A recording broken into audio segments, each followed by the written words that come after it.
माननीय सभापति जी,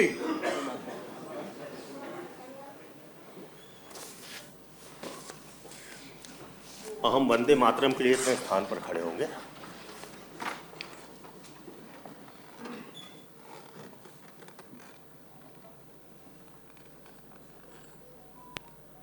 वंदे मातरम, वंदे मातरम, सुजलां सुफलां मलयज शीतलां सस्यश्यामलां मातरं वन्दे मातरम्।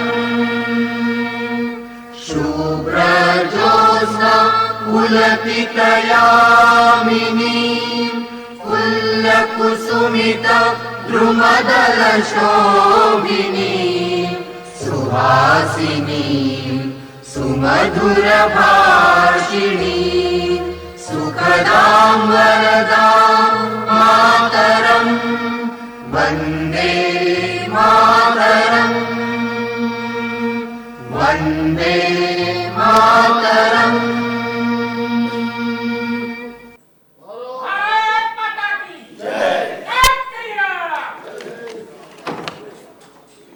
कार्य मंत्रणा की सिफारिश कहाँ है? कार्य मंत्रणा की सिफारिश कहाँ है? कहाँ टेबल पर? कहाँ है ये है? खोल के क्यों नहीं रखते हो यहाँ?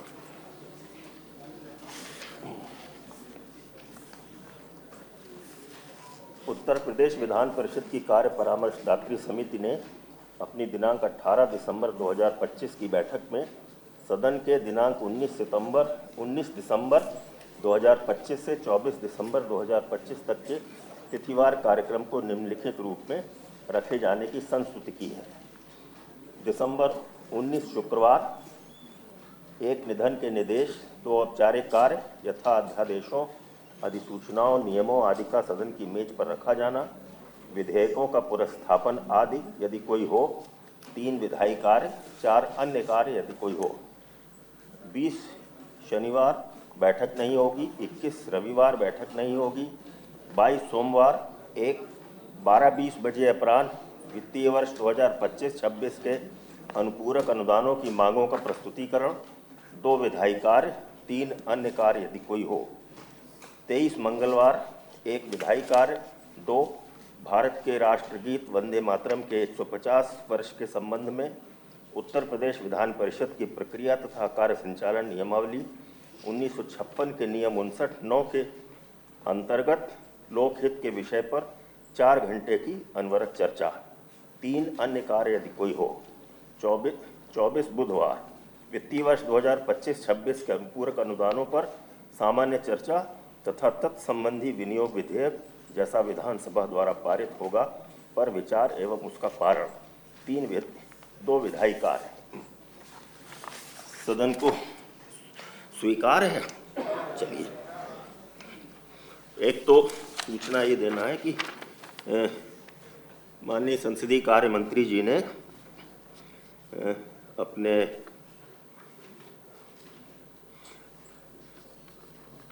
वित्त एवं संसदीय कार्य विभाग से संबंधित समस्त प्रश्नों, वक्तव्यों, नियमों तथा अन्य महत्वपूर्ण सूचनाओं के संबंध में माननीय राज्य मंत्री संसदीय कार्य श्री जसवंत सिंह सैनी जी को अधिकृत किया है। ये हो गया। अब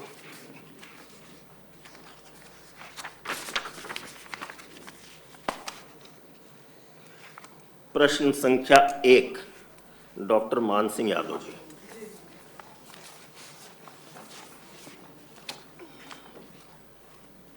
सभापति जी। माननीय नेता सदन। जी हाँ, माननीय मुख्यमंत्री जी द्वारा दिनांक 5 सितंबर 2025 को शिक्षक दिवस के अवसर पर शिक्षकों हेतु निःशुल्क चिकित्सा सुविधा प्रदान किए जाने के संबंध में घोषणा की गई है, जिसमें वित्त विहीन विद्यालयों के शिक्षक भी सम्मिलित हैं। जी नहीं, उपरोक्तानुसार माननीय डॉक्टर मान सिंह जी।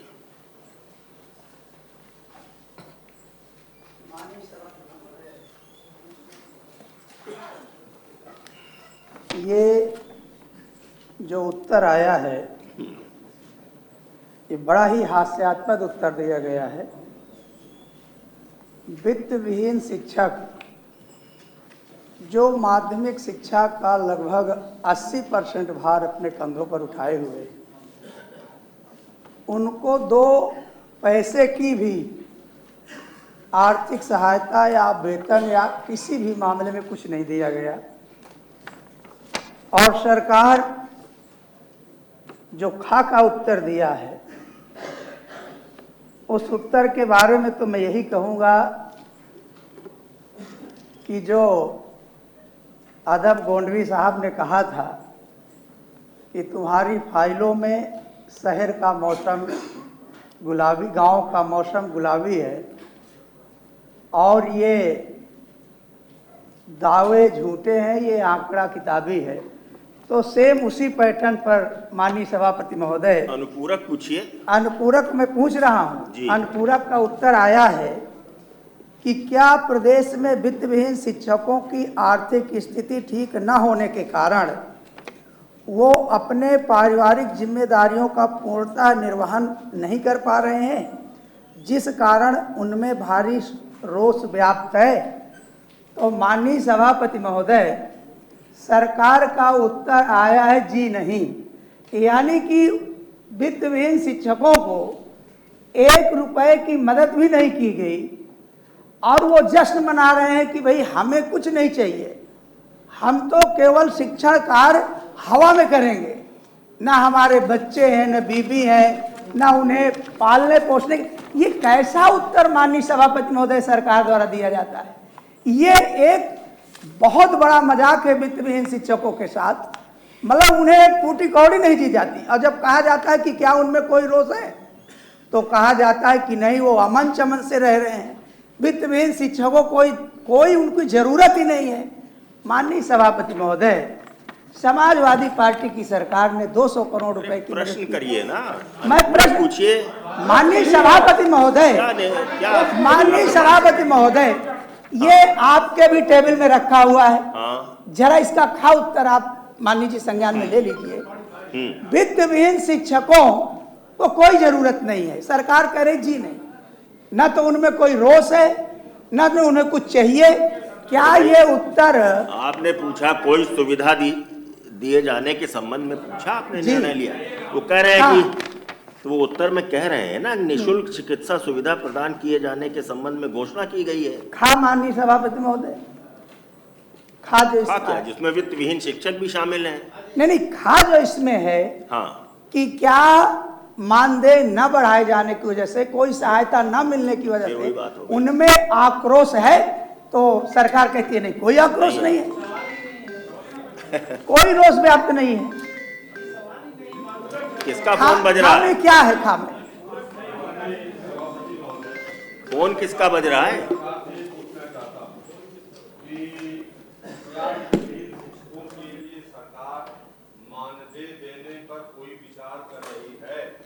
ठीक, ये हुआ प्रश्न आपका। ये यही तो है, ख वाला। और एक चीज, एक प्रश्न ये है, दूसरा ये है कि आज जो घोषणा की बात आपने कहा कि शिक्षक दिवस के अवसर पर शिक्षकों हित निःशुल्क चिकित्सा सुविधा प्रदान किए जाने की घोषणा की गई है। क्या उसका कोई शासनादेश भी बना है? ठीक। माननीय नेता सदन। माननीय सभापति जी, माननीय सदस्य मान सिंह जी और फिर माननीय नेता विपक्ष के द्वारा जो सवाल उठाया गया, सबसे पहले तो सरकार माननीय मुख्यमंत्री जी की कोई घोषणा जब होती है तो वह घोषणा का मतलब होता है उसका अनुपालन होना। और इसके संबंध में माननीय मुख्यमंत्री जी ने 5 सितंबर शिक्षक दिवस के दिन उत्तर प्रदेश के अंदर जितने भी हमारे माध्यमिक के हों शिक्षक, और चाहे वह शासकीय सहायता प्राप्त हों चाहे वित्तविहीन हों, सबको इसमें 89 करोड़ 25 लाख रुपए की धनराशि जो चिकित्सा सहायता, सबसे पहली ज़रूरत होती है कि अगर उनकी कोई समस्या किसी भी शिक्षक की है तो उनको चिकित्सा की ज़रूरत पड़ी तो उस समय उनको समस्या नहीं होनी चाहिए। सरकार ने बहुत ही उदारतापूर्वक, बहुत ही सहानुभूतिपूर्वक जो हमारे प्रदेश के बच्चों को शिक्षा देते हैं, उनका भविष्य निर्माण करते हैं, उनके लिए ये घोषणा की। और इस घोषणा के क्रम में जो है माननीय जो घोषणा की गई, घोषणा के संबंध में सरकार की ओर से यह निर्देश दे दिए गए हैं कि इस संबंध में तत्काल इसका अनुपालन कराने की प्रक्रिया पूरी की जाए और जितने भी जो घोषणा की गई उसका अक्षर से अनुपालन किया जाए। ठीक है। मानदेय देने पर सरकार कोई विचार कर रही है? मानदेय का इसमें सवाल ही नहीं है, प्रश्न में ही नहीं है, लेकिन कोई सुविधा, सवाल ही नहीं। सुविधा माने क्या होता है? सुविधा माने पहले सुविधा माने वेतन, पैसा, मानदेय। सबसे पहले तो कैशलेस चिकित्सा सुविधा देने की एक ऐलान किया गया, उसका वेलकम करना चाहिए नेता विपक्ष के नाते आपको। अभी तक और आपने उसका स्वागत करने कब तक शासनादेश दे रहे हैं सरकार? शासनादेश अविलंब दे दिया जाएगा। शासनादेश अविलंब हुई है, इतना लंबा समय हो गया कि आपने घोषणा माननीय मुख्यमंत्री जी ने किया, मानवर सभापति महोदय, आज तक शासनादेश नहीं बन पाया, तो कब तक ये शासनादेश दे रहे हैं? और वित्तविहीन शिक्षकों को मानदेय देंगे या नहीं देंगे, ये बता दें। माननीय सभापति, चिकित्सा सुविधा का ऐलान है, उसका शासनादेश जारी हो जाएगा, उसको सदन के पटल पर तक जारी रख दिया जाएगा। इससे नेता विपक्ष खुद भी हैं लेकिन बोलेंगे नहीं। हो जाएगा सर, कब तक? यथाशीघ्र हो जाएगा। यथाशीघ्र माने जल्दी हो जाएगा। 2 महीना, 4 महीना, 10 दिन, जल्दी हो जाएगा। जल्दी से जल्दी हो जाएगा। माननीय लाल बिहारी जी, जल्दी का मतलब हो सकता महीनों ना लगे। आप 2 महीने 4 महीने का समय क्यों मांग रहे हैं? ठीक सर, हो सकता है उससे पहले हो जाए। मानदेय पर नहीं कुछ बताए मानवर। चलिए, प्रश्न संख्या 2 माननीय ध्रुव कुमार त्रिपाठी जी। माननीय माध्यमिक शिक्षा मंत्री जी। सभापति जी हाँ, आंशिक रूप से सही है। जनपदवार विवरण संलग्न है, कार्रवाई प्रक्रियाधीन है। जी नहीं, माध्यमिक विद्यालयों से सेवानिवृत्त कार्मिकों के सेवानिवृत्ति के उपरांत उनके जीपीएफ का भुगतान नियमानुसार किया जा रहा है तथा संस्कृत विद्यालयों महाविद्यालयों से सेवानिवृत्त कार्मिकों के सेवानिवृत्ति के उपरांत जनपद में उपलब्ध धनराशि के सापेक्ष उनके जीपीएफ का भुगतान नियमानुसार किया जा रहा है। साथ ही कतिपय जनपदों में कम पड़ रही धनराशि के दृष्टिगत जनपदीय अधिकारियों से प्राप्त प्रस्तावों के सापेक्ष शासन स्तर से धन आवंटन करते हुए भुगतान की कार्रवाई की जा रही। प्रश्न नहीं उठता। माननीय त्रिपाठी जी। अधिकारियों ने जो रिपोर्ट दिया, माननीय नेता सदन ने उसका वो कर लिया, लेकिन यह है जीवन भर सरकार के निर्देशों के अनुपालन करने के बाद, सेवानिवृत्ति के बाद जो उनके गाढ़े कमाई से जो कटौती की जाती है उसके समय से भुगतान का लोकप्रिय सरकार ने भी यह व्यवस्था किया है। तमाम शासनादेश भी जारी किए जाते हैं, निर्देश दिए जाते हैं कि जिस दिन शिक्षक या कर्मचारी रिटायर होता है उस दिन उसके सारे देयक मिल जाते हैं। लेकिन माननीय माध्यमिक शिक्षा में कम से कम 18 ऐसे जनपद नए बने कि जो भाई वह तो संचालित हो गए, लेकिन वो जो पुराने मतलब मदर जो डिस्ट्रिक्ट है उसमें जो पैसा कटा वह ट्रांसफ़र नहीं किया गया। और 2002 में एक शासनादेश हुआ कि जो 8338 का खाता है 8009 कर दिया गया, और 2005 से हो गया कि कोई पुरानी पेंशन में सम्मिलित नहीं रहेगा, तो 2005 से कटौती भी 8009 में नहीं जाने लगी। जो भी नियुक्तियां हुई तमाम नियुक्तियां किया सरकार ने, लेकिन वह जाने नहीं लगा।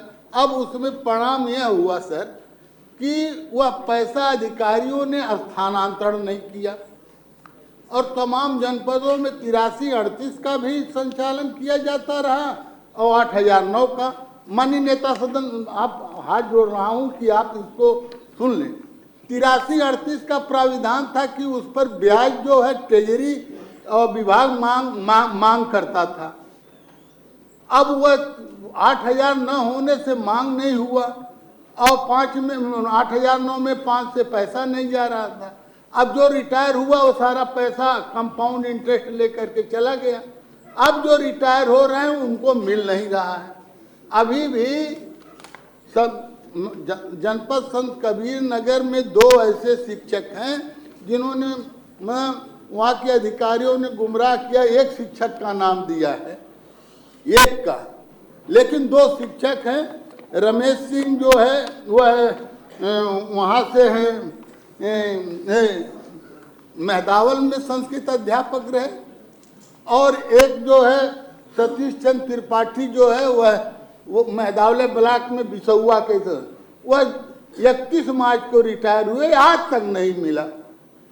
और जो यहाँ सूची जो संलग्न की गई माननीय सभापति जी, उसमें गोरखपुर मंडल से महाराजगंज बना, संत कबीर ने आपका बना देवरिया से बस, इसका वह नहीं। मेरा केवल यह निवेदन है कि जो सेवानिवृत्त हैं उनके जीपीएफ का भुगतान कब कर दिया जाएगा, एक मिनट। और जो उनकी धनराशि पुराने मदर डिस्ट्रिक्ट में पैसा जमा है उन अधिकारियों द्वारा न भेजे जाने पर ऐसे अधिकारियों के खिलाफ क्या माननीय नेता सदन कार्रवाई करा करके उसको तत्काल भिजवाने की कृपा करेंगे? माननीय नेता सदन। माननीय त्रिपाठी जी का सवाल बहुत उचित है, जायज़ है, और आपने महत्वपूर्ण सवाल उठाया है। समय समय पर सरकार नए जनपदों के निर्माण का काम करती है, लेकिन नए जनपद के निर्माण के साथ सारी व्यवस्थाएं जो नया जनपद होता है उसको शिफ्ट होनी चाहिए। इसमें निश्चित तौर से जो गड़बड़ी नहीं होनी चाहिए वो की गई है। मैं आपके माध्यम से सदन को आश्वस्त करना चाहता हूं कि 6 महीने के अंदर नवसृजित जनपदों के जितना जीपीएफ स्थानांतरण की प्रक्रिया है, 6 महीने में अधिक बता रहा हूं, उससे जल्दी करने का प्रयास करेंगे कि 6 महीने अधिकतम इसको पूरा कर देंगे। दूसरा, इस मामले की जांच भी कराएंगे। ये लापरवाही किसी ने वह शिक्षक के रूप में या किसी भी रूप में अगर अपनी सेवा किसी भी जनपद में दी है, नया जनपद बनने के बाद अगर उसकी सेवा का जो लाभ है उसके रिटायरमेंट के साथ नहीं मिलता है तो ठीक नहीं है। इसकी भी जांच करा करके जो दोषी होंगे उनके खिलाफ कार्रवाई भी करें। बात मानिए, लेकिन जो रिटायर हुए आज अपने जीपीएफ की धनराशि नहीं पा रहे हैं उनको भी तो दिलवाने की कृपा हो जाए तत्काल। नहीं, वो 6 महीने में, फिर 6 महीने में पाएंगे। मैं सभापति जी, मैं 6 महीने तो अधिकतम कहा है उन्होंने। मैं 6 महीने अधिकतम कहा हूं, और मैं केवल पर्टिकुलर कोई एक केस नहीं, जो नवसृजित जनपद हैं उन नवसृजित जनपद में जो ऐसे हमारे शिक्षक गण हैं या अन्य कोई भी हो, तो उनके सबके संबंध में जो धनराशि जीपीएफ की उसी समय चली जानी चाहिए जो नहीं गई, वह निश्चित तौर से चिंता का विषय है। और इसको हम 6 महीने हमने कहा अधिकतम कह रहे हैं, लेकिन रिटायर जो हो गए माननीय सभा नेता सदन, उनके तो जीपीएफ का भुगतान हो जाना चाहिए। जो नहीं 6 महीने, अरे माननीय मंत्री जी 6 माह तो बहुत होता, ब्याज लगता है। तमाम अधिकारी यहाँ बैठे हैं, सब जानते हैं कि उस पर जो समय से तत्काल भुगतान है उस पर ब्याज लगता है। नवसृजित जनपद के अलावा बैठिए, आप बैठिए। सृजित जनपद के अलावा कहीं जो है जहां ये हस्तांतरण प्रक्रिया में कोई प्रॉब्लम है उसका हम समाधान करने के लिए 6 महीने का बता रहे हैं। बाकी का जीपीएफ समयबद्ध तरीके से जैसे कोई सरकार की सेवा में है रिटायरमेंट के बाद उसकी सारी सुविधाएं जैसे मिल रही हैं और वैसे हमारे गुरुजी लोगों को भी मिलनी चाहिए। हम लोग इसके समर्थन जो संस्कृत शिक्षक जो सेवानिवृत्त हुए 8 महीने से उनका जीपीएफ का भुगतान नहीं हो रहा है, संत कबीर नगर के, उनका तो भुगतान करवा दीजिए। मैं माननीय त्रिपाठी जी को आश्वस्त करता हूं कि संत कबीर नगर के जो हैं उसका अलग से परीक्षण करा करके सर्वोच्च प्राथमिकता के आधार पर उनका जीपीएफ भुगतान करा दिया जाए। ठीक है, धन्यवाद। आप प्रश्न संख्या 3 माननीय आशुतोष सिन्हा जी। माननीय बेसिक शिक्षा राज्य मंत्री जी। माननीय सभापति जी, शिक्षा मित्र व अनुदेशकों के मानदेय बढ़ाए जाने के संबंध में किसी एक समिति का गठन नहीं किया गया है। प्रश्न नहीं उठता उपरोक्त अनुसार। माननीय आशुतोष जी। आप ये भी चाह रहे थे कि शिक्षा मित्र अनुदेशकों को मानदेय बढ़ाने को लेकर प्रश्न था और पद संख्या 22 मान्यवर उनकी चिकित्सा को लेकर है उन्हीं लोगों के, तो उसको मान्यवर दोनों को एक ही में कर लें और दोनों का मान्यवर, क्योंकि शिक्षा मित्रों और अनुदेशकों का मामला है। मान्यवर आपके माध्यम से, क्योंकि मैंने सरकार से प्रश्न किया कि शिक्षा मित्र और अनुदेशकों का क्या मानदेय सरकार बढ़ाना चाह रही है, कोई समिति का गठन किया कि नहीं किया, और उनकी चिकित्सा की क्या व्यवस्था सरकार मान्यवर कोई हो रही है कि नहीं हो रही है। आज मान्यवर आपने पूछा समिति का गठन किया है कि नहीं। हाँ, बिना सर समिति गठन के तो अरे आपने यही पूछा ना, उन्होंने कहा नहीं किया गठन, तो वही मान्यवर उत्तर आ गया आपका। नहीं तो मान्यवर मैं आपके संरक्षण चाह रहा हूँ मान्यवर। क्या संरक्षण ये चाहता हूँ मान्यवर कि देखिए जितने, क्योंकि शिक्षा मित्र और अनुदेशक बेसिक शिक्षा की रीढ़ की हड्डी है और मान्यवर सारे राष्ट्रीय कार्यक्रम वो करते हैं। कोई भी मतगणना जनगणना से लेके प्रधान से लेके प्रधानमंत्री की चुनाव तक लगाया जाता है। मान्यवर कई आज 8,000 से ज्यादा शिक्षा मित्र मर गए, आत्महत्या कर ली, उसके अलावा कई अनुदेशकों ने आत्महत्या कर ली। और मान्यवर मात्र 10,000 रुपया शिक्षा मित्र और 9,000 रुपये मान्यवर अनुदेशक को मिल रहा है। और अगर मान्यवर पैसा नहीं बढ़ाया जाएगा, आप तो ये पूछिए ना उनसे। यही मान्यवर पूछना आपका संरक्षण। अरे आपने पूछा समिति गठित की, उन्होंने कहा नहीं की समिति गठित। तो सर बिना समिति क्या उस पर विचार बिना करें? समिति गठित किया आप मानदेय बढ़ाने का काम करेंगे कि नहीं करेंगे मान्यवर यही बता दें। और साथ ही साथ मान्यवर उनकी चिकित्सा, क्योंकि आज जिस स्थिति में आज कैंसर के, किडनी के, लीवर के पेशेंट इतनी ज्यादा संख्या में हो गए हैं, क्या उनके परिवार के लोगों को इस तरह की कोई असुविधा होगी तो सरकार क्या मदद करेगी कि नहीं करेगी, ये मान्यवर सरकार बता दे। शिक्षा मंत्री माननीय मंत्री जी। माननीय मंत्री जी। माननीय सभापति जी, माननीय सदस्य ने प्रश्न उठाया समिति को लेकर के, मैंने उसका उत्तर स्पष्ट कर दिया कि शिक्षा मित्र और अनुदेशकों को मानदेय को बढ़ाए जाने के लिए कोई एक समिति का गठन नहीं किया गया है।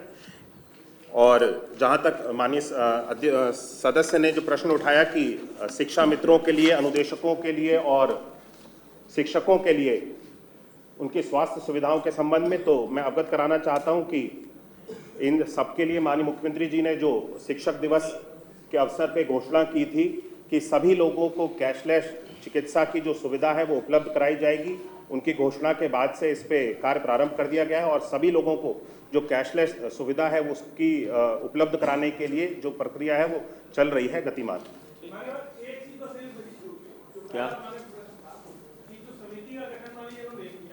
क्या अनुदेशक और शिक्षा मित्र जो मात्र 9,000 और 10,000 में पढ़ा रहे हैं, क्या मान्यवर ये बस इतना बता दें, इतने कम पैसे में क्या शिक्षा मित्र को ये अधिकार नहीं है कि उसका बेटा डॉक्टर इंजीनियर बन जाए?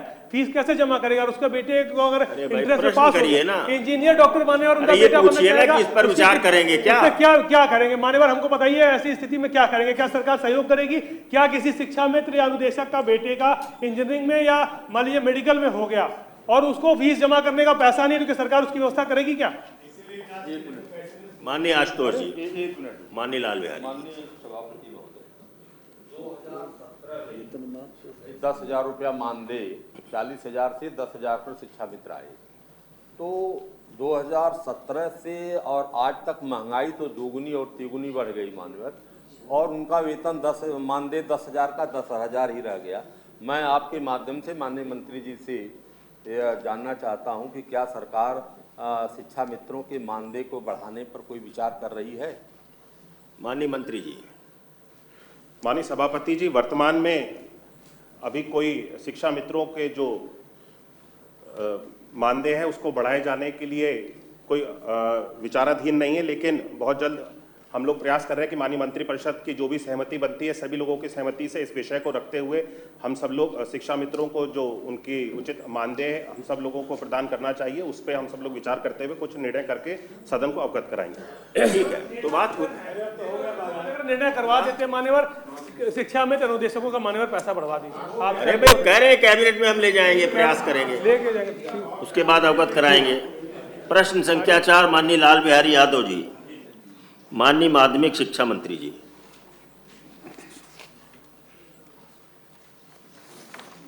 माननीय सभापति जी नहीं, माध्यमिक शिक्षा परिषद उत्तर प्रदेश यूपी बोर्ड को समाप्त किए जाने के संबंध में कोई प्रस्ताव विचाराधीन नहीं है। जी नहीं, जी नहीं, जी नहीं। माननीय लाल बिहारी जी। मान्यवर,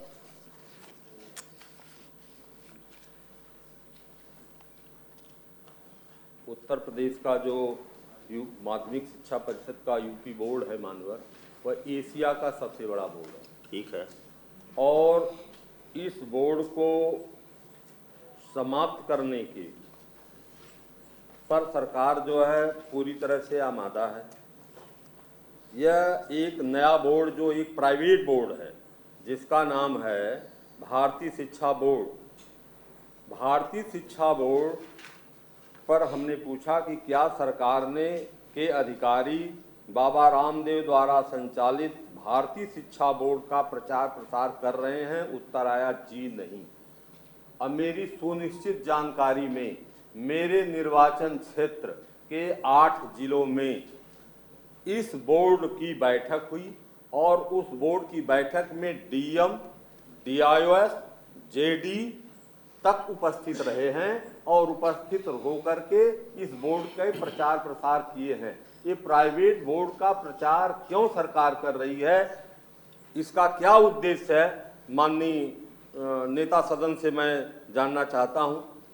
माननीय लाल बिहारी जी, वो आपके काका उत्तर में ही कह रहे हैं कि भाई यूपी बोर्ड को समाप्त किए जाने के संबंध में कोई प्रस्ताव विचाराधीन नहीं है। तो मान लिया तो फिर दूसरा बोर्ड या दूसरा कोई नहीं कर रहा है। इसका नहीं, इसकी जब यूपी बोर्ड एग्जिस्ट कर रहा है उसको समाप्त करने का विचार नहीं है सरकार का। मान्यवर, जवाब नेता सदन को देने का अवसर दें। ठीक है, यह जो माननीय नेता सदन सुने, ये 8 जिलों नेता सदन को दे रहे हैं। जानकारी में मेरे है कि डीएम, डीआईओएस और जेडी तीनों ये बड़े अफसर और ये भारतीय शिक्षा बोर्ड की बैठक में सभी प्रिंसिपलों को, एडेड राज्य की वित्तविहीन के सभी प्रिंसिपलों को बुला करके उसका प्रचार कर रहे हैं कि इस बोर्ड को संचालित किया जाए। तो इस बोर्ड को संचालित करने के लिए प्राइवेट बोर्ड में सरकार की एजेंसियां क्यों लगी हुई हैं, इसका क्या कारण है, बता दें सर। माननीय नेता सदन। माननीय नेता प्रतिपक्ष ऐसा सवाल कर रहे हैं और उस पर तर्क भी दे रहे हैं। उत्तर प्रदेश की सरकार की ओर से पूरे जिम्मेदारी के साथ मैं कह रहा हूँ, यूपी बोर्ड को समाप्त किए जाने के संबंध में कोई प्रस्ताव विचाराधीन नहीं है। बस, और अगर कोई आपके पास ऐसा सबूत है कि इसको आप कह रहे हैं कि कोई ऐसी बैठक किया है, उसका कोई सबूत दे दीजिए, निश्चित तौर से उसकी जांच कराएंगे। जांच करके अगर कोई दोषी होंगे कार्रवाई करेंगे। लेकिन हमारे यहाँ कोई प्रस्ताव ऐसा, मतलब यूपी बोर्ड से आप हैं, यूपी बोर्ड से हम हैं, यूपी बोर्ड से लगभग पूरा सदन है। यूपी बोर्ड के तुलना किसी से की ही नहीं जा सकती। और यूपी बोर्ड को जब हम स्पष्ट उत्तर दे रहे हैं कि समाप्त करने का प्रस्ताव कोई विचाराधीन ही नहीं है, तो उसमें सवाल का कोई विषय नहीं बनता। कोई कमेटी बनवा दे माननीय सभापति क्या जबरदस्ती काहे की कमेटी, इसकी जांच कर ले कि ये बैठकें हुई कि नहीं। डीएम, डीआईएस और एसपी, डीएम, माननीय लाल बिहारी, माननीय लाल बिहारी जी, माननीय लाल बिहारी, आप बैठिए। अगर कोई आपके पास ऐसी जानकारी तो आप लिख कर दे दीजिए नेता सदन को। अरे जो आपका मूल प्रश्न है उसका उत्तर आ गया। अब कोई, अरे भाई कुछ नहीं हो रहा है, नहीं उत्तर आया, ऐसा कुछ नहीं हो रहा हूं। मैं कह रहा हूं नेता प्रतिपक्ष की हैसियत से इस सदन में जिम्मेदारी के साथ कि 8 जनपदों में डीएम, डीआईएस और जेडी ने बैठक बुलाकर सभी प्रिंसिपल लिख कर देने का कोई सवाल ही नहीं मानवर। जब यहाँ पर जो भी चीजें बोली जाती हैं, एक एक शब्द लिखा जाता है और सरकार उस पर कार्रवाई करती है, तो जब मैं बोल रहा हूं तो क्या वो नहीं लिखा जा रहा है कि उसके लिए अलग से पत्र दूं और इस पर आप जांच करवा लें मान्यवर। अगर जिन अधिकारियों ने इसमें भाग लिया उनके खिलाफ कार्रवाई करें। ठीक है, बैठिए। माननीय नेता सदन। पहला तो आपका सवाल जो सबसे महत्वपूर्ण था, क्या माध्यमिक शिक्षा मंत्री बताएंगे कि माध्यमिक शिक्षा बोर्ड को सरकार क्या समाप्त करने जा रही है? मैंने कहा न समाप्त करने जा रही है, न समाप्त करने देंगे, न समाप्त करेंगे, यह स्पष्ट कर दिया। तो इससे सारे प्रश्नों का उत्तर आपको मिल जा रहा है। नंबर 2, आपने जो कहा है, मैं माननीय सभापति जी के माध्यम से चाहूंगा, अगर आपके पास ऐसी कोई जानकारी है तो आप एक लिखित पत्र मुझे भिजवा दीजिए। मैं उसकी मैं आप एक पत्र दे दीजिए, आपको उसमें कौन सी तकलीफ हो जा रही है?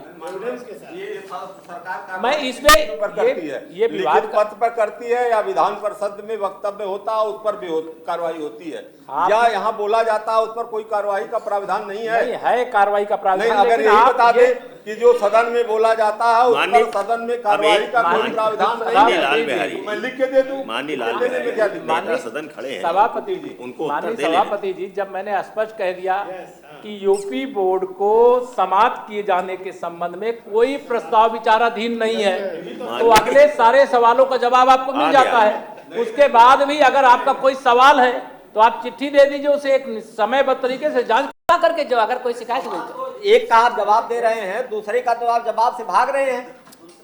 दूसरे का आप जवाब दे दीजिए न, और इसकी कमेटी गठित कर दीजिए। मैं जब बोल रहा हूं सदन के अंदर तो कमेटी गठित कर दीजिए। माननीय नेता सदन, नहीं माननीय मंत्री, माननीय नेता सदन इसको दिखवा लीजिए। प्रश्न संख्या 5, माननीय किरण पाल कश्यप जी। माननीय पंचायती राज मंत्री जी। माननीय सभापति महोदय जी, संदर्भित नाले का क्षेत्रीय और अभियंता द्वारा स्थलीय निरीक्षण किया गया।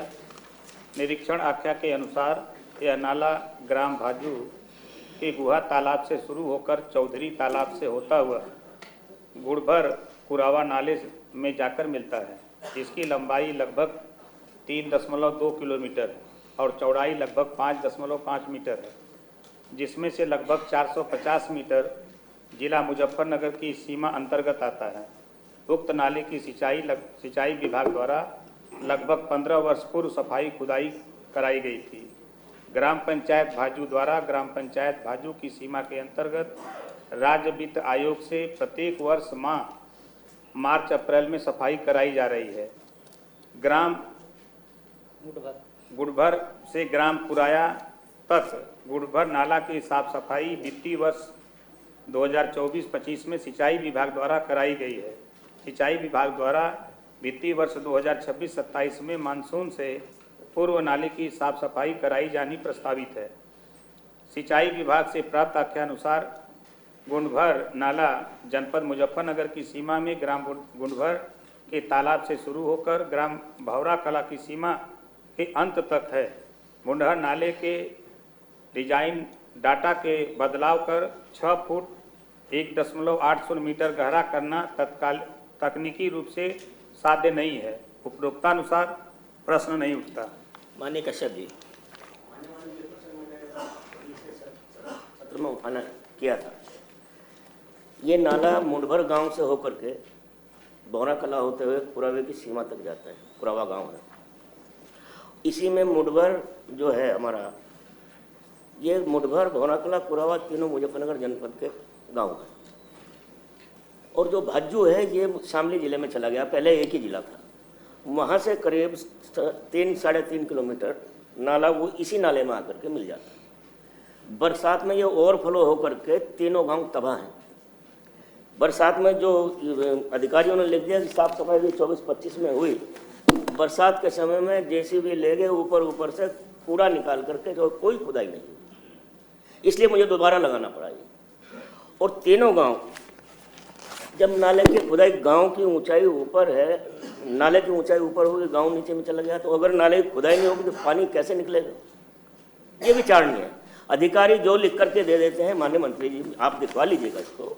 और ये गंभीर मसला, ये 3 गाँव का मतलब तबाह है हम तीनों गाँव। और ये वो गाँव हैं जो सिसोली से लगे हुए, मुंडभर है, भौरा कला है, कुरावा है, बगल में हमारा भाजू गाँव है। और तीनों जब ये बरसात होती है, अब 26-27 में आपने लिखा है, अधिकारियों ने प्रस्तावित है, उससे पहले सर्दियों में बरसात होगी तब क्या हाल होगा? मान्यवर, मैं आपसे जानना चाहता हूँ, अगर इसमें प्रभावी कार्रवाई हो जाए और कम से कम 6 फुट नहीं तो 3 फुट 4 फुट तो गहराई नाले की होनी चाहिए ताकि गांव का पानी निकल जाए। ठीक है, इस पर विचार करें। ठीक है कश्यप जी। माननीय मंत्री जी। 1 हफ्ते के अंदर हम दोनों जिले के अधिकारियों से जांच करा करके जो कार्रवाई होगी हम आपको अवगत करा देंगे। ठीक है, धन्यवाद। प्रश्न संख्या 6 माननीय राज बहादुर सिंह चंदेल जी। माननीय माध्यमिक शिक्षा मंत्री जी। माननीय सभापति जी, जी हाँ, नहीं,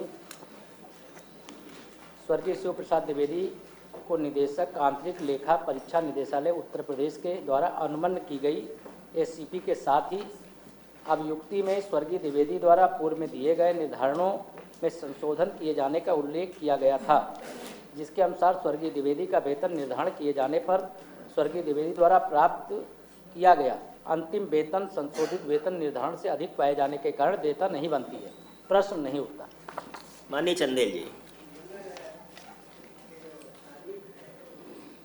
श्रेणी के लोगों का वेतन जो भी रिटायर्ड होते हैं उन्हें मिलता रहा है, पेंशन मिलती रही है। इस लेखाकार को ये रिटायर्ड हुआ है, लिपिक कैडर का एक व्यक्ति है, भले ही उसका कुछ वेतन ज़्यादा हो, लेकिन ये मिस कैलकुलेशन है, इसका आगणन गलत हुआ है। एक बार इसको रिवाइज करा दिया जाए, ये कहना है कि अगर रिवाइज होगा तो ठीक हो जाए। ठीक है। माननीय नेता सदन। अंतिम निर्धारित वेतन 83,300 1/7/2020 और पूर्व में प्राप्त वेतन 83,600। मृत्यु की तिथि जो इनकी रही है द्विवेदी जी की वो 10 सितंबर 2020 है। तो इसके क्रम में जो रिपोर्ट आई है कि उसके अनुसार कोई देयता नहीं बनती, फिर भी मैं आपने कहा है इसको अलग से दिखवा लेंगे, लेकिन इसका जो हमने समीक्षा की थी उसमें निकल के नहीं आ रहा, फिर भी हम अलग से दिखवा लीजिए, इसको दिखवा लीजिए। प्रश्न संख्या 7 माननीय देवेंद्र प्रताप सिंह जी। माननीय उच्च शिक्षा मंत्री जी।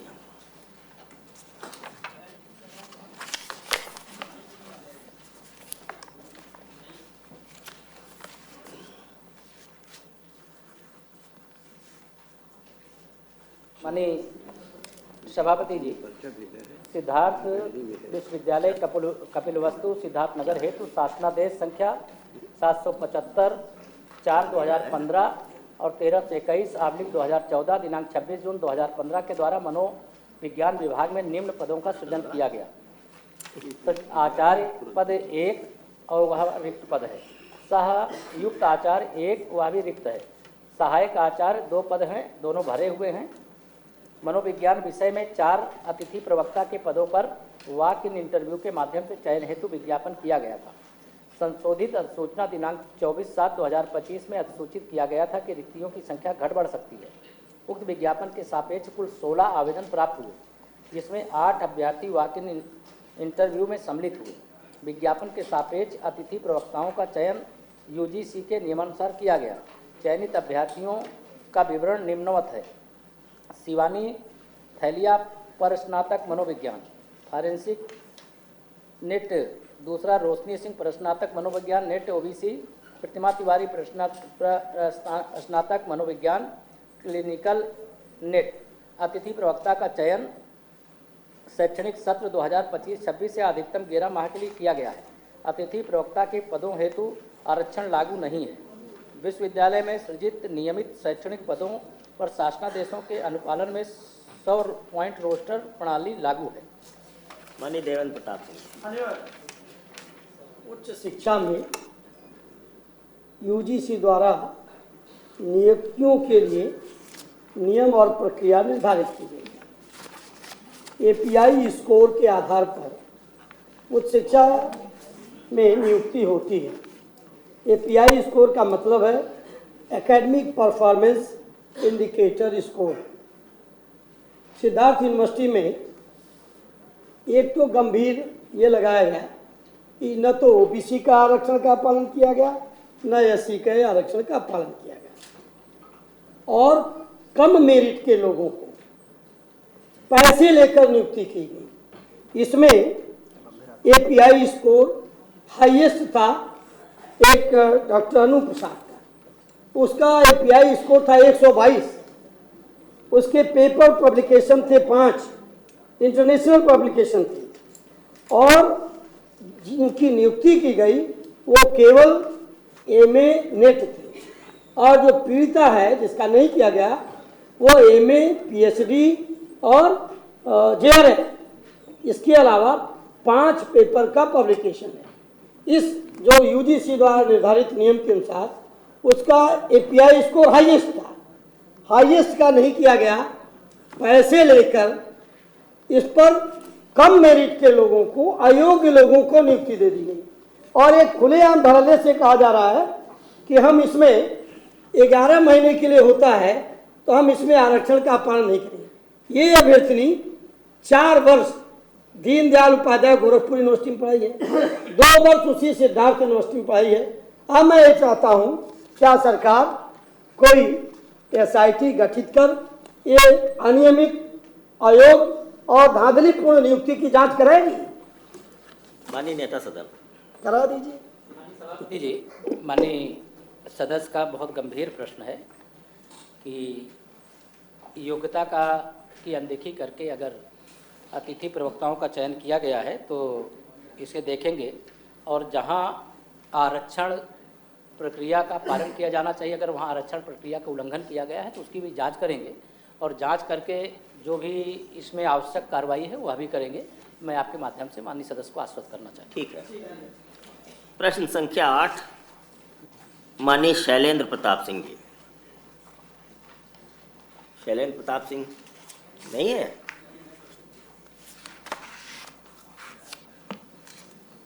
प्रश्न संख्या 9 माननीय रविशंकर सिंह पप्पू भैया है। माननीय उच्च शिक्षा मंत्री जी।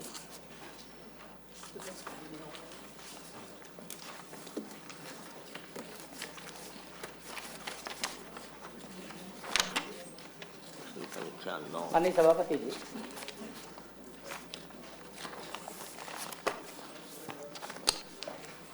जी नहीं, प्रश्न नहीं उठता। जननायक चंद्रशेखर विश्वविद्यालय बलिया उत्तर प्रदेश राज्य विश्वविद्यालय अधिनियम 1973 से आच्छादित राज्य विश्वविद्यालय है। अधिनियम 1973 की धारा 20 की उपधारा 1 राज्य विश्वविद्यालयों की कार्यपरिषद के गठन के संबंध में प्रावधान है। उक्त प्रावधानों के अंतर्गत ही जननायक चंद्रशेखर विश्वविद्यालय बलिया में कार्यपरिषद का गठन किया जाता है। अधिनियम की धारा 20 की उपधारा 1 में भूमि दानकर्ता शहीद स्मारक न्यास बसंतपुर बलिया के एक सदस्य को जननायक चंद्रशेखर विश्वविद्यालय बलिया में कार्यपरिषद में नामित किए जाने के संबंध में कोई प्रावधान नहीं। माननीय रविशंकर जी। जो उसके बाइलाज बने थे उस बाइलाज में गवर्नर द्वारा यह कहा गया था, जन शहीद स्मारक न्यास ने 52 एकड़ जमीन बिना किसी मूल्य के जननायक चंद्रशेखर विश्वविद्यालय को दान कर दिया था, 1 रुपये में, वो भी रुपया नहीं लिया गया कोई भी। और उसमें ये लिखा गया था कि शहीद स्मारक न्यास के एक व्यक्ति को, जो उसका सदस्य होगा, उसको इस विद्यालय के कार्य परिषद में रखा जाएगा, और उसके उस बाइलाज में भी लिखा गया है। और यहाँ उत्तर गलत आ रहा है, विश्वविद्यालय द्वारा उत्तर गलत भेजा जा रहा है। ये बहुत ही दुर्भाग्यपूर्ण है। जो अधिकारी हैं वो इस तरह के सवाल का उत्तर इस तरह से गलत देंगे बिना पढ़े हुए। तब तो पहले शुरुआत के दिनों में जब विश्वविद्यालय का गठन हुआ था तो एक सदस्य नामित था, जब दूसरे वीसी आए तो उन्होंने उसको समाप्त कर दिया। इसको दिखवा लिया जाए, ये गंभीर मामला है। और दानकर्ता कुछ मांग नहीं रहा है, सिर्फ कार्य परिषद में अपना एक सदस्य नामित कर रहा है कि कोई भी समस्या हो तो उसको वो रख सके कार्य परिषद में, और तो कुछ मांग नहीं रहा है कि हमको नौकरी दीजिए। ठीक है, ठीक है। और 52 एकड़ जमीन कम नहीं होती है, कोई 1 एकड़ जमीन अपनी नहीं देना चाहता है। शहीद स्मारक न्यास ने तो 52 एकड़ जमीन दी है बिना किसी शुल्क के। ठीक है, तो इसको दिखवा ले मान्यवर, और इसको आदेशित करें कि इसमें इसको शामिल किया जाए। माननीय नेता सदन। सदस्य ने जो सवाल उठाया है वह गंभीरतापूर्वक देखने योग्य है। मैं आपके माध्यम से आश्वस्त करना चाहता हूं कि अगर आश्वासन महामहिम जी के स्तर पर कोई दिया गया या पहले के कार्य परिषद में थे और इस बार नहीं है, तो इसको दिखवाएंगे। ठीक है, दिखवा लें। प्रश्न संख्या 10 माननीय मुकुल यादव जी। माननीय मुख्यमंत्री जी।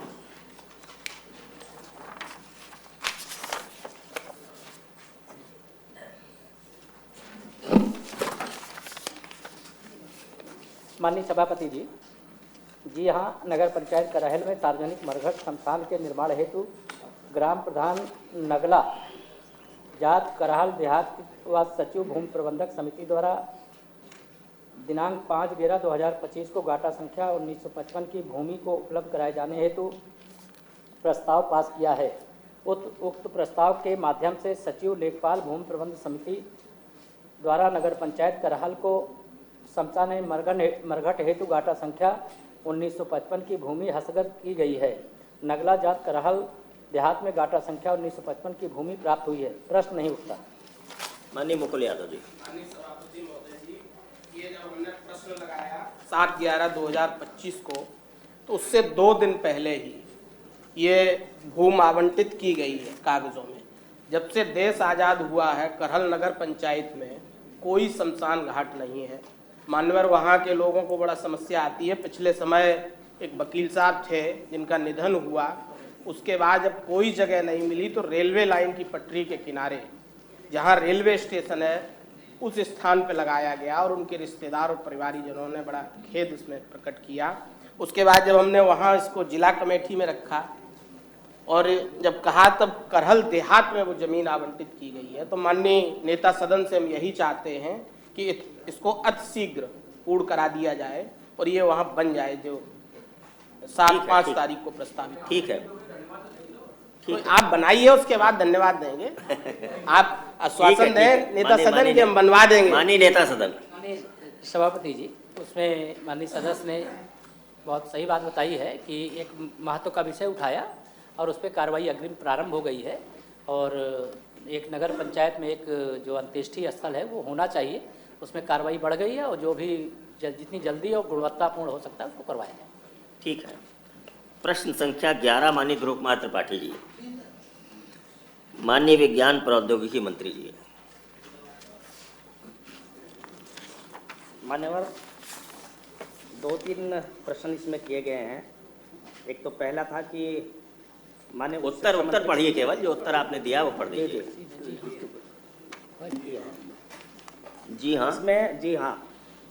दूसरा इसमें 3 वर्ष के प्रोजेक्ट के सभी संवर्ग और प्रोफेसर के द्वारा जो मांगे गए हैं। उत्तर पढ़िए, केवल प्रश्न मत पढ़िए।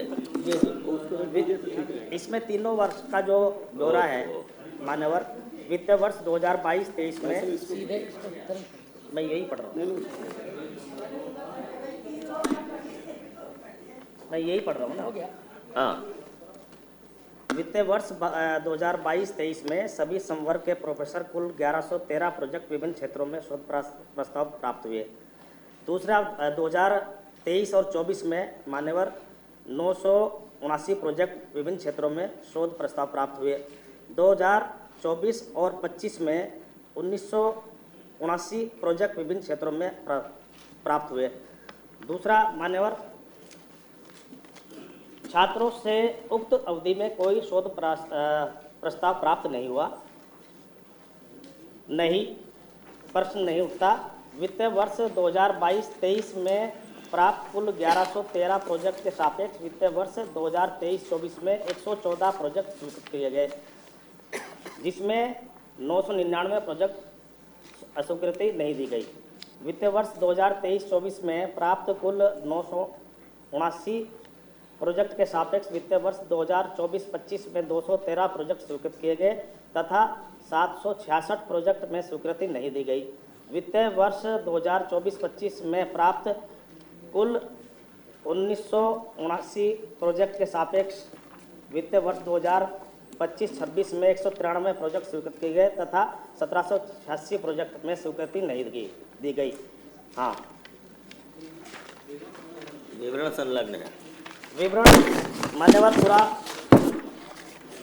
अब विवरण ना बताइए, विवरण सब संलग्न है। बस बैठ जाइए। माननीय त्रिपाठी जी। माननीय सभापति जी, यह प्रश्न इस प्रदेश के प्रतिभाओं से संबंधित है, लेकिन जो माननीय मंत्री जी ने उदारता पूर्वक जो आंकड़ा दिया, उसमें जो संलग्न विवरण है वह 10% से अधिक नहीं हो रहा है। जितने प्रोजेक्ट आए, जैसे 22-23 में 1113 आए, 114 स्वीकृत किए गए, 23-24 में 979 आए, 213 स्वीकृत किए गए, और 24-25 में 1979 आए, 193 स्वीकृत किए गए। माननीय सभापति जी, यह आज के युग में बड़ी आवश्यकता है कि प्रोजेक्ट में जो भी रिसर्च हो वह रिसर्च होने चाहिए विश्वविद्यालयों में। तमाम हमारे विश्वविद्यालय से संबंधित आदरणीय महेंद्र सिंह भी बैठे हैं, सब लोग बैठे हैं, लेकिन माननीय ये विश्वविद्यालयों में यह टेक्निकल कॉलेजों में विशेष करके एग्रीकल्चर कॉलेजों में यह रिसर्च समुचित हो नहीं पा रहे हैं, और जो भी प्रोजेक्ट आ रहे हैं वहाँ से उसमें वह स्वीकृत नहीं हो पा रहे हैं। तो क्या माननीय मंत्री जी यह कारण बताएंगे कि क्यों, किन परिस्थितियों में केवल 10% ही प्रोजेक्ट स्वीकार किए गए? पास तो अधिक हुए, लेकिन स्वीकार 10% के लगभग हुए।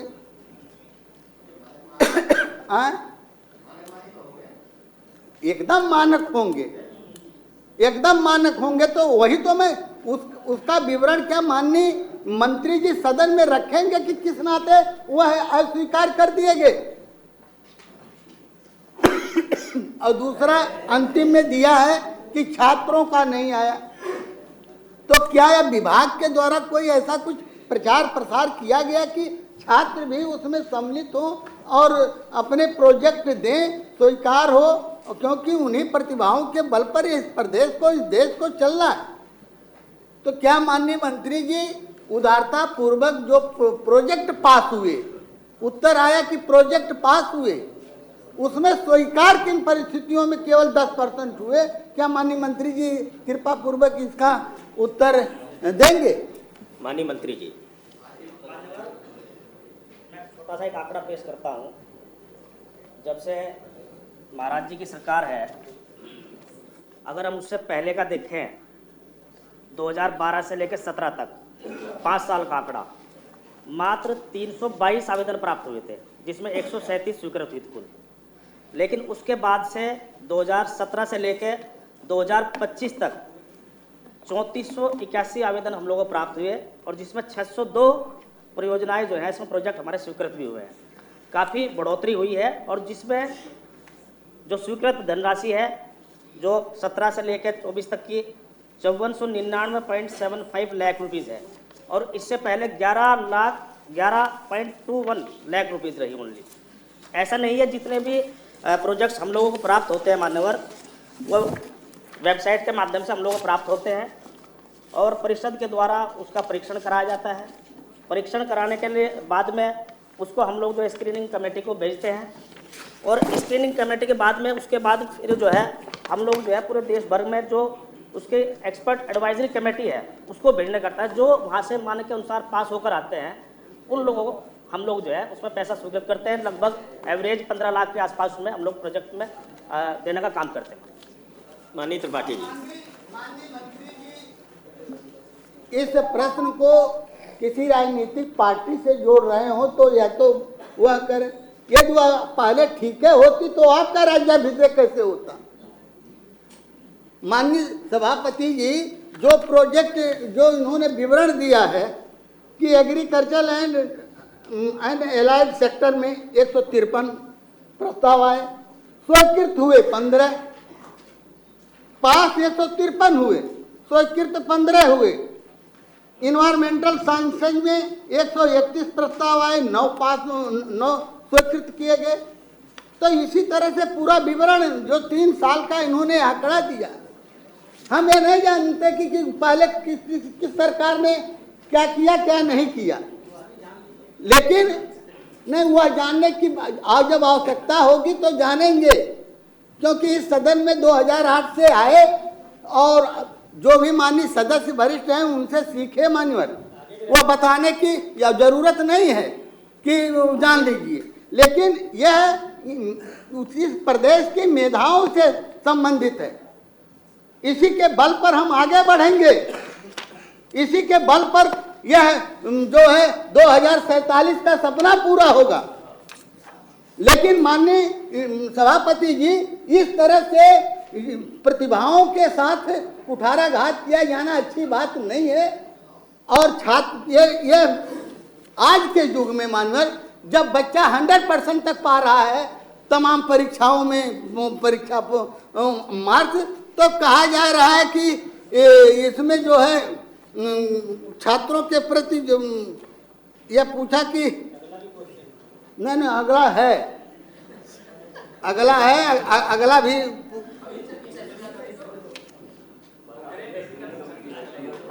यह जो है कि छात्रों का कोई प्रस्ताव नहीं है। तो क्या माननीय मंत्री जी की कोई ऐसा अभियान चलाएंगे जिससे छात्र भी आवे, वो अपने प्रोजेक्ट दें और जो पास किया गया है उन प्रोजेक्टों को स्वीकृत किया जाए।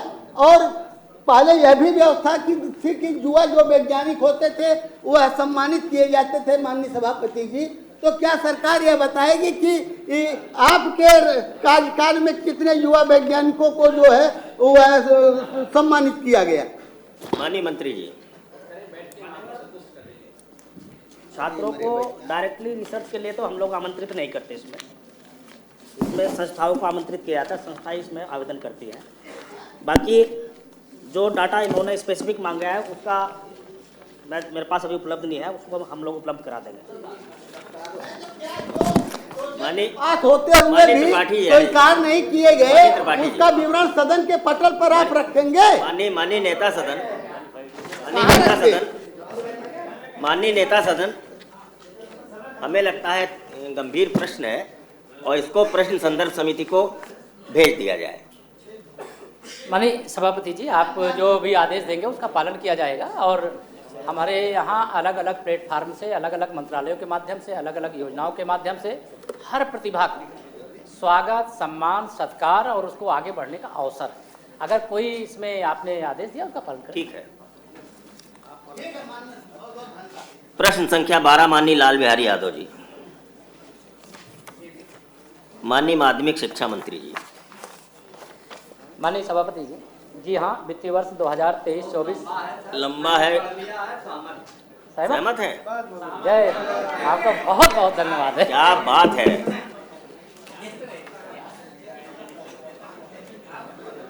12 बज गए। अब प्रश्नों का समय समाप्त हुआ।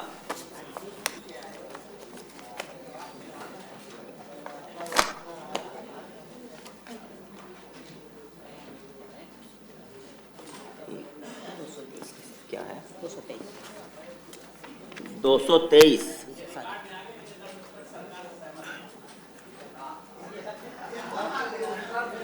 नहीं, माननीय मंत्री जी, उससे उनके नंबर बढ़ेंगे। नियम 223 और माननीय त्रिपाठी जी ने सूचना दी है, ये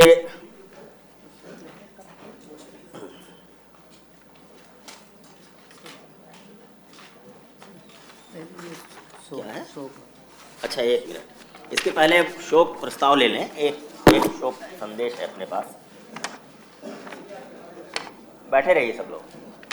मुझे अत्यंत दुख के साथ इस सदन को सूचित करना पड़ रहा है कि पूर्व राज्य मंत्री, स्वतंत्र प्रभार एवं विधान परिषद के पूर्व सदस्य श्री गोरख प्रसाद निषाद जी का दिनांक 28 नवंबर 2025 को डॉक्टर राम मनोहर लोहिया अस्पताल लखनऊ में निधन हो गया। आप लगभग 82 वर्ष के थे। आपका जन्म 15 जुलाई 1943 को पटेल नगर मध्य बरहज जनपद देवरिया में हुआ था। आपके पिता स्वर्गीय श्री कन्हैयालाल निषाद एवं माता स्वर्गीय श्रीमती सुखा देवी जी थी। आपका विवाह श्रीमती कमला देवी जी के साथ हुआ था। आपके 2 पुत्र एवं 3 पुत्रियां हैं। आपने एमए तक की उच्च शिक्षा जनपद आगरा से पूर्ण की। आप छात्र जीवन से ही राजनीतिक गतिविधियों में सक्रिय रहे। आप जन कल्याणकारी कार्यों में विशेष रुचि रखते थे। आप गयादास इंटर कॉलेज देवरिया में प्रवक्ता के पद पर रहे। आपने राष्ट्रीय स्वयंसेवक संघ से जुड़कर राष्ट्रीय सेवा में सक्रिय योगदान दिया। 6 मई 1994 को भारतीय जनता पार्टी के टिकट पर उत्तर प्रदेश विधानसभा निर्वाचन क्षेत्र से उत्तर प्रदेश विधान परिषद के सदस्य निर्वाचित हुए। आपका कार्यकाल 5 मई 2000 तक रहा। आप उत्तर प्रदेश सरकार में पशुधन एवं मत्स्य राज्य मंत्री स्वतंत्र प्रभार भी रहे। आप सामाजिक एवं राजनीतिक गतिविधियों में सदैव सक्रिय रहे तथा जन कल्याण हेतु निरंतर प्रयासरत रहे। मैं ईश्वर से प्रार्थना करता हूं कि वह दिवंगत आत्मा को शांति तथा उनके शोक संतप्त परिवार को इस असीम दुख को सहन करने की शक्ति, साहस व धैर्य प्रदान करे। मेरा सदन में उपस्थित सभी महानुभावों से अनुरोध है कि वह दिवंगत आत्मा की शांति के लिए कुछ क्षण खड़े होकर मौन धारण करें।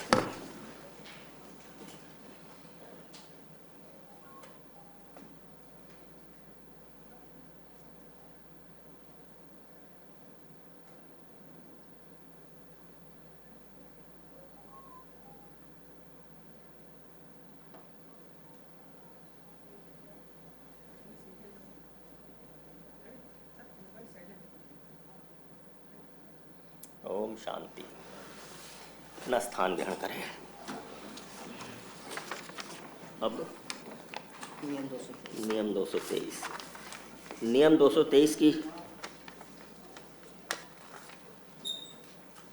हमने लिखवाया था, वो कहाँ है? क्या दे दिया? ये क्या है?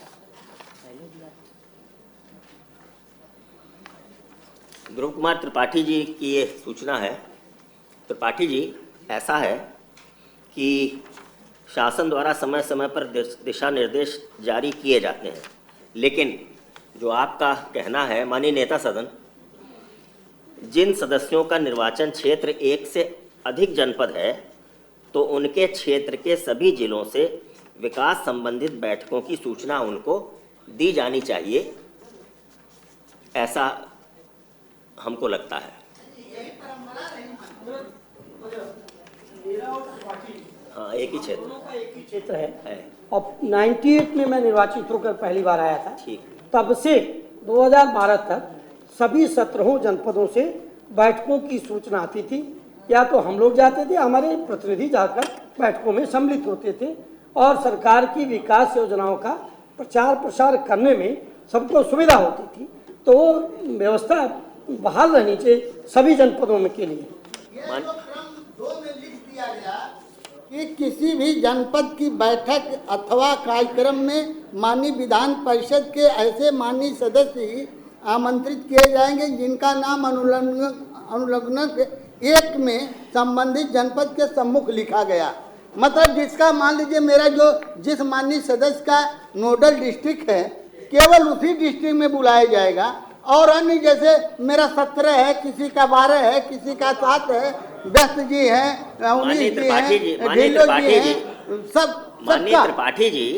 त्रिपाठी जी, वो नोडल जनपद की जो बात हुई थी वो इसलिए हुई थी कि उस जनपद में जो भी विकास के काम होंगे उसमें उनके नाम होंगे, विज्ञापन में उनका फोटो होगा। लेकिन जो निर्वाचन क्षेत्र में माननीय नेता सदन, इसको दिखवा लें, जिन माननीय सदस्यों के निर्वाचन क्षेत्र में 1 से अधिक जिले हैं उनको हर जिले से विकास के कार्यों की बैठकों में सूचना मिलना चाहिए।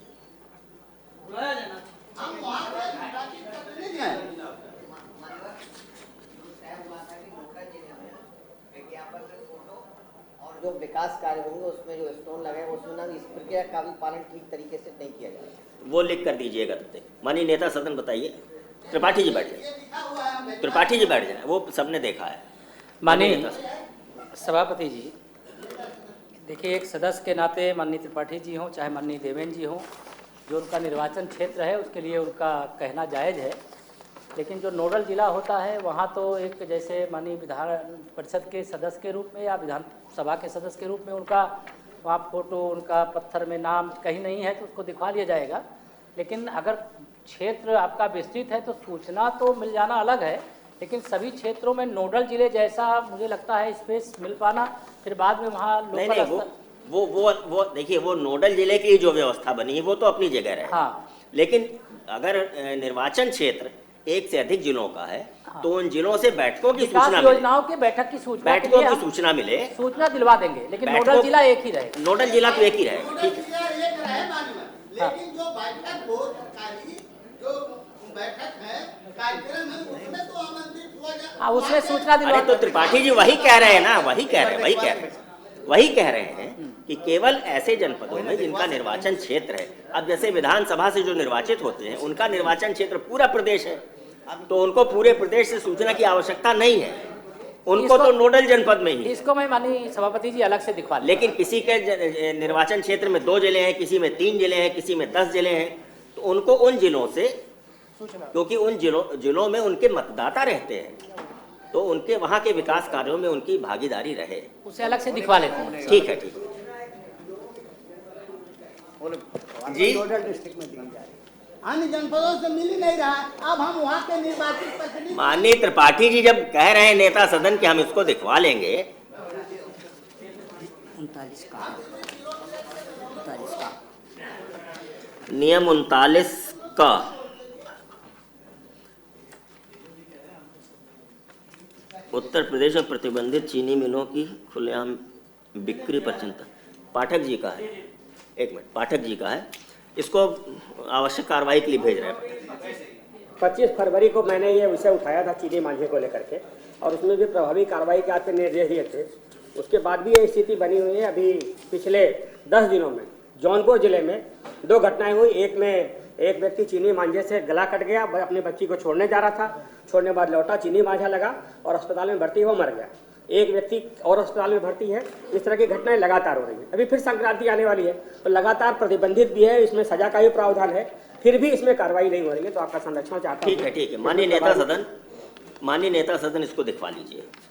अगली सूचना है श्री देवेंद्र प्रताप सिंह जी की, लेकिन ऐसा है देवेंद्र प्रताप सिंह जी की सूचना तो अस्वीकार कर रहे हैं, और ये है कि ऐसा कोई भी विषय संज्ञान में नहीं आया है, ऐसा विषय संज्ञान में नहीं आया है, और अगर संज्ञान में अगर आएगा विषय, मेरा अनुरोध सुने माननीय देवेंद्र सिंह जी, अगर ऐसा विषय कभी संज्ञान में आएगा तो पीठ निर्णय लेने के लिए सक्षम है। ठीक बात है, हमारा आप चिंता मत करें, हम तो ये चिंता हमारी संविधान के और इसको अस्वीकार कर रहे हैं। चिंता हमारी संसद।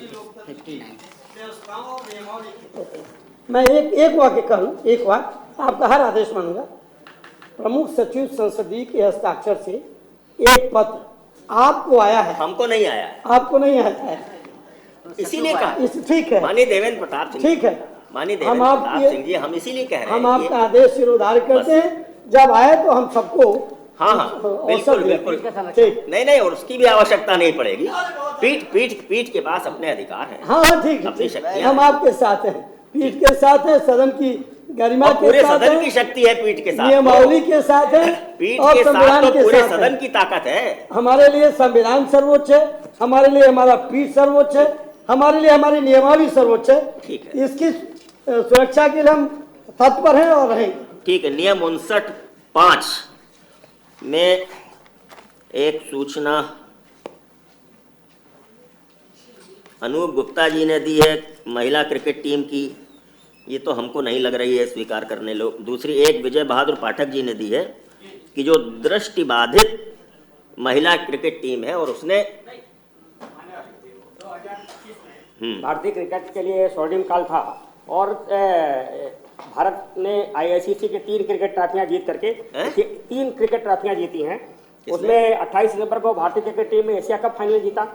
2 नवंबर को भारत की बेटियों ने क्रिकेट के इतिहास में रहकर महिला विश्व कप दक्षिणी अफ्रीका को हराकर पहली बार विश्व कप पर कब्जा किया, और दृष्टि बचे तीनों के लिए बधाई के लिए सदन देता है। ऐसा है ना, जो विश्व विजेता हुई दृष्टिबाधित महिलाओं की क्रिकेट टीम जिसने नेपाल को हराकर फाइनल में, तो उसको जरूर हम लोग बधाई। लेकिन महिला क्रिकेट में भी इतिहास रचा है, उसको बधाई देंगे हम लोग। महिला क्रिकेट टीमें भी 2 नवंबर को। माननीय पाठक जी, रोज विश्व कप हो रहे हैं, रोज मैच हो रहे हैं, जीत भी रहे हैं। अगर इतिहास रचा जा रहा है तो सदन के दृष्टिबाधित वाली महिलाओं के लिए निश्चित रूप से ये सदन उनको बधाई देगा। और एक व्यस्त जी की है कि वो दीपों का पावन पर्व जो है वो यूनेस्को में हो गया, इसको भी हम अस्वीकार कर रहे हैं।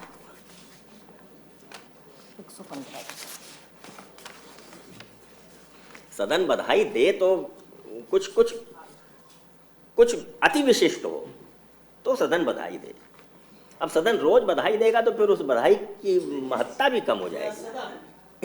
ओमान और इथियोपिया का सर्वोच्च राष्ट्रीय सम्मान मिलने पर माननीय प्रधानमंत्री जी को बधाई देता है। इस आशय का मेरा प्रस्ताव है, आप स्वीकार करेंगे तो बड़ी कृपा होगी। चलिए देखेंगे। अब आते हैं नियम 115 की सूचनाएं। तो नियम 115 में जो पढ़ी हुई सूचनाएं ले रहे हैं हम लोग, वो पहली सूचना है श्री अनूप कुमार गुप्ता जी, पढ़िए।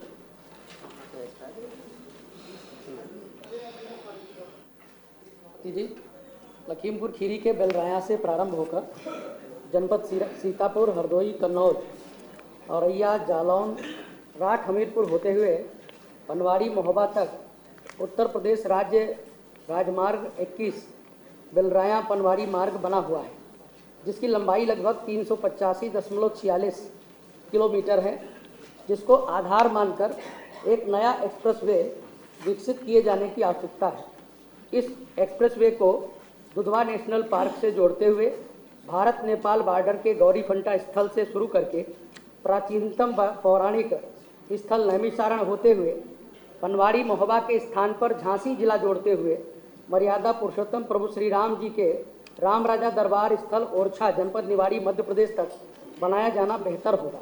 प्रस्तावित एक्सप्रेसवे बनने की दिशा में यह गंगा एक्सप्रेसवे एवं आगरा एक्सप्रेसवे से सीधे जुड़ जाएगा तथा इस एक्सप्रेसवे में काफ़ी भाग बुंदेलखंड एक्सप्रेसवे के रूप में पूर्व से ही निर्मित है। उक्त एक्सप्रेसवे बनने से कनेक्टिविटी चारों दिशाओं में हो सकेगी। इससे व्यावसायिक, कृषक, पर्यटक गतिविधियों में सुगमता होगी, यात्रियों का काफ़ी अधिक समय बचेगा।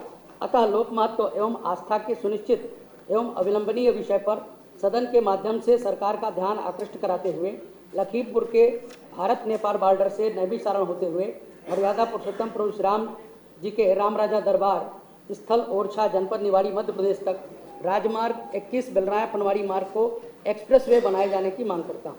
सरकार को आवश्यक कार्रवाई संदर्भित। दूसरी श्री पवन कुमार सिंह, पढ़िए।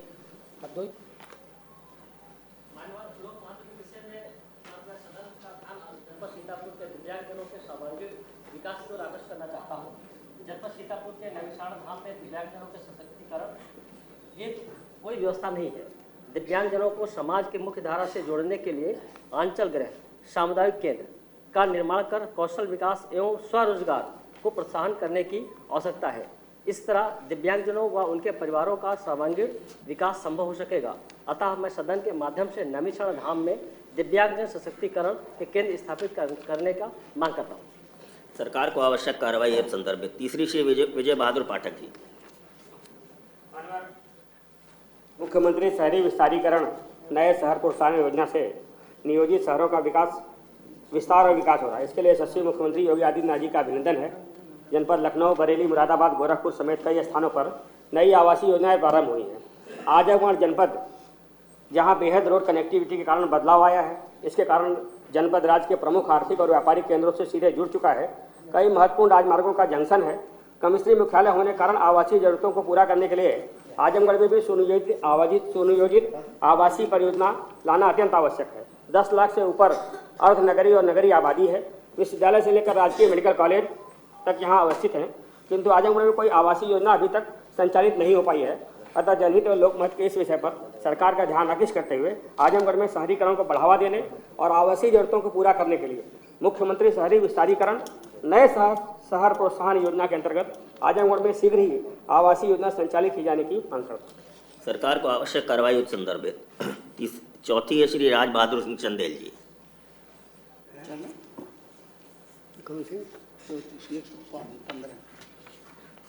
चंदेल जी, आपकी वर्ष 2018 बैच के प्रशिक्षण प्राप्त सभी पूर्व सैनिक आरक्षियों को वेतन सुरक्षा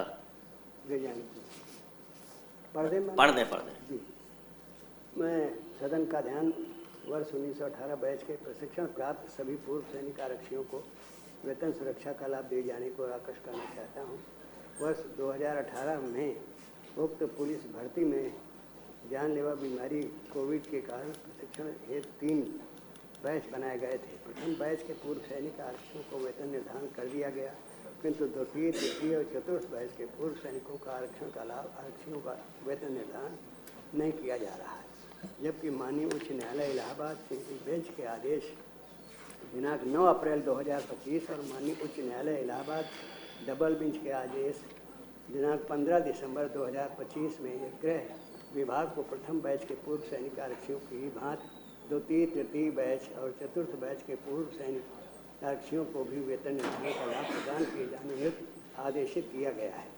माननीय न्यायालय के उक्त दोनों आदेशों का अनुपालन करते हुए याची गण के साथ वर्ष 2018 बैच के सभी पूर्व सैनिक आरक्षियों को वेतन सुरक्षा का लाभ दिए जाने से पूर्व सैनिक आरक्षियों में रोष, असंतोष, क्षोभ व्याप्त है। अतः लोक महत्व के तात्कालिक अवलंबनी सुनिश्चित